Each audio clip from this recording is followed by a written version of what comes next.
What was Brooklyn King Radio? It was pirate radio frequency 1002.96. It was raw.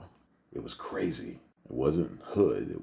It was neighborhood. See, if it was going down in New York City or any of the 5 boroughs, we were on it. Before there were podcasts, there was Shoutcast Radio. Before there was iTunes, there was Winamp and LimeWire. And before there was anything called the Breakfast Club, there was already a show in New York with 2 crazy guys and 1 woman keeping it all together. These are the archives of Brooklyn King Radio, the wildest show that you never heard of. If you cats used to sell, if you cats do all that shit, why are you rapping about it? Why are you fucking telling all your fucking business and shit? Do you realize if the feds came down on you, you pretty much just became your own star witness? Because if you a fucking so-called thug and shit, and you rapping about all the shit you used to do, all you doing is snitching on yourself. You telling on yourself.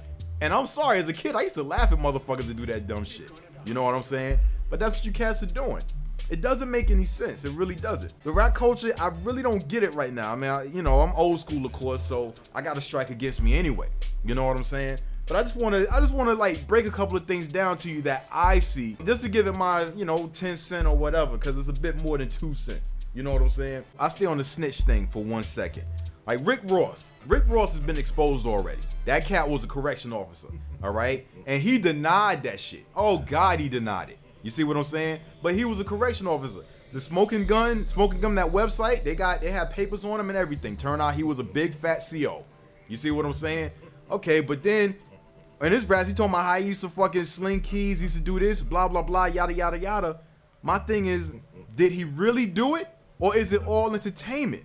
And if it's all entertainment, then what is that saying about people that buy that shit? You know what I'm saying? Now listen, don't get me wrong.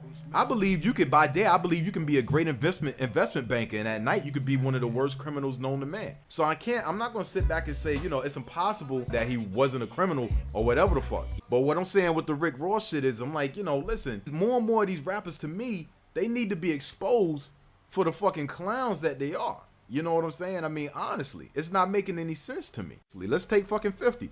50 to me, Cass was like, he snitched. A lot of motherfuckers on Interscope, they snitch. Like, you know what? To me, it made perfect sense if he did snitch. I mean, come on, 50 was down with Supreme. You know what I'm saying? I mean, come on, these are real fucking criminals, man. It's not like the cops didn't want 50.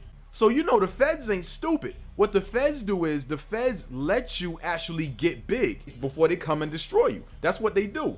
They give you enough rope to hang yourself. And there's a psychological advantage to how the feds do that shit. See, if I arrest 50 while he's a criminal, then he has nothing to lose. And he'll go to jail with a smile on his face. However, if I let him rap about the shit that he used to do, and I let that motherfucker make fucking millions of dollars and shit, now 50 has everything to lose. Now, he'll probably want to give me some fucking information, which is how the feds do. The feds get you when you high, not when you low, because you ain't going to snitch when you fucking low. You understand what I'm saying? So I would believe in my heart that on that 50 snitched. I would believe that shit. You see what I'm saying? Hell, I would figure he have to. Just keep him going out of jail. You know what I'm saying? I mean, honestly. I remember when 50 first came out, not underground, but when he was first majorly released, he was very high profile and his life was in extreme danger. Mm-hmm. So in his case, I don't knock him for snitching. I wouldn't. That's what I'm saying. I wouldn't. He was in extreme danger. He was riding around in bulletproof cars and shit.